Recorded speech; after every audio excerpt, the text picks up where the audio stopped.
Hello people, my name is Blair MacArthur and I'm an owner-operator based in southwest Missouri, and this is my 95 Peterbilt 379 extended hood with a 120-inch ICT sleeper on it. I'm just going to have a little walk around this thing and tell you a little bit about it. It's got a 12.7 Detroit Series 60 engine with a 13-speed, 40,000 pound rear, regular front end, and I haul oversized loads, flatbed loads with a flat extendable trailer and a step deck extendable trailer, just wherever they need to be delivered. And my wife and I teamed for about 7 years with Old Dominion, about 10 years in total, and we saved up money and paid off everything we had, and I started with a Kenworth T2000.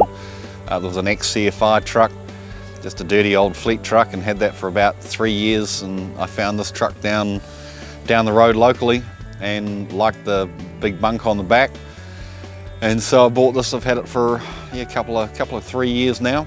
All right, we'll start with the power plant of the unit. It's a 12.7 Series 60 Detroit. It's got no EGR on it, just a DDEC 3 basic ECM. Everybody seems to like the shiny intake. Somebody took the time to get this piece chromed. But apart from anything else, it's just a regularly maintained unit. About the only upgrades I've done to this, it's a Borg Warner 1702 turbo. It's an upgrade from the standard, and the exhaust manifold is a full tilt brand. It's ported and polished on the inside to allow for better exhaust flow. Just gives you a little bit better performance. Apart from that, it's a fairly regular standard stock motor. Got a 150 gallon a side fuel tank, so you got 300 gallons of fuel capacity there. Gets you about, I don't know, 1,200 miles or so if you had to stretch it to move. And here is the 40 gallon fresh water, a small 12 volt pump, and that gives you your shower and water to the sink on the inside. You just fill it up with a regular garden hose that you can find at fuel islands and backyards and mechanic shops and whatever you need. And here is an Onan 7500 watt generator. That's diesel fired, and that gives you 110, 120 volt household power on the inside. It has an inverter and a battery charger, so it also charges the batteries and tends to that while the truck's shut off. Saves you a lot of fuel from idling overnight, and it's enough to power a rooftop air conditioning unit, and in the middle of winter, engine block heater.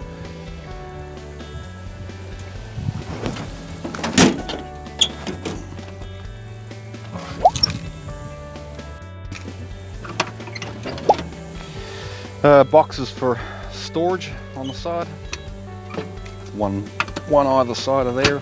Decent Hogue built 504 stainless, 304 or 504 stainless fenders. They're about 2,100 a pair installed. Trying to keep the splatter off the back of the cab there. And now the inside, where all the fun happens. So this is the inside of the 120-inch ICT sleeper. It's kind of old. It was put on back in the late 90s, I believe, with this truck. It's got these two seats here, and the table flops up here, and the bed drops down. You got a full fridge freezer over here, fridge there, freezer there.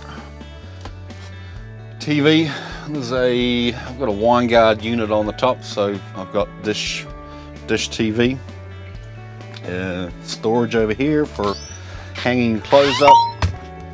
Overhead storage for whatever you need. I keep a printer in there so I can print out permits for oversized loads when I'm on the road. There's another cupboard unit over here for hanging clothes, and you've got a inverter charger here that controls the battery charger. That controls the generator, turns it on and off. Of course, your water pump here, so you can get running water on the inside. And here is the shower and toilet unit, sit down toilet with a cassette potty deal on it. Shower on the inside at the end of a long, sweaty, nasty day.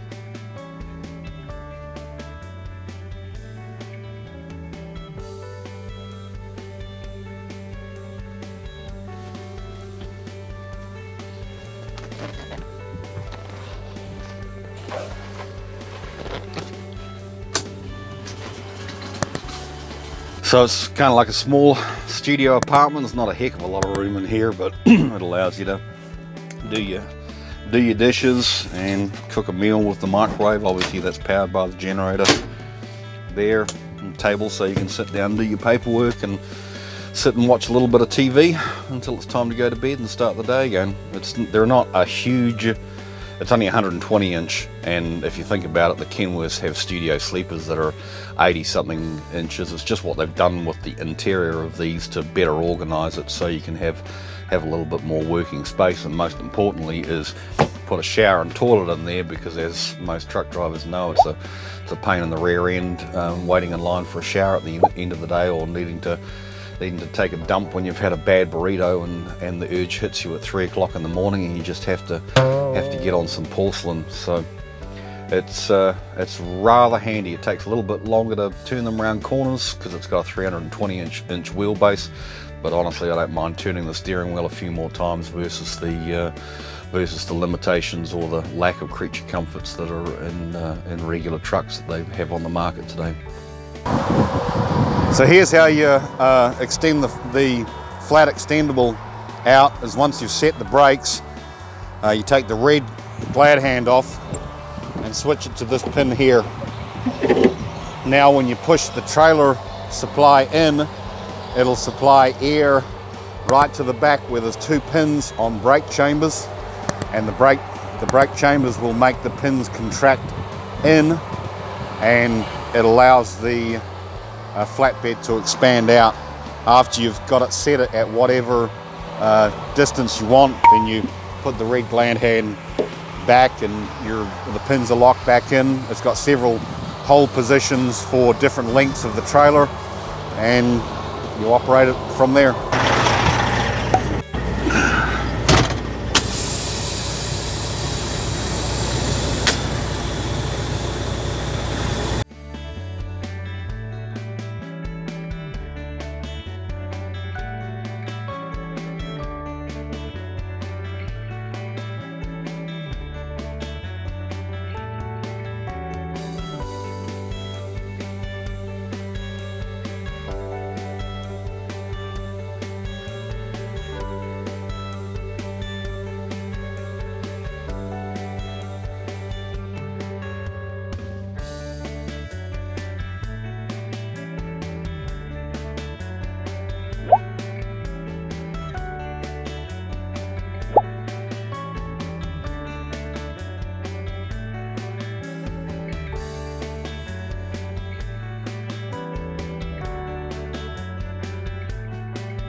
Alright guys, that's the video. If you like what we're doing here, definitely check out our other channel, 5 Minute Eats, and don't forget to give us a like and subscribe.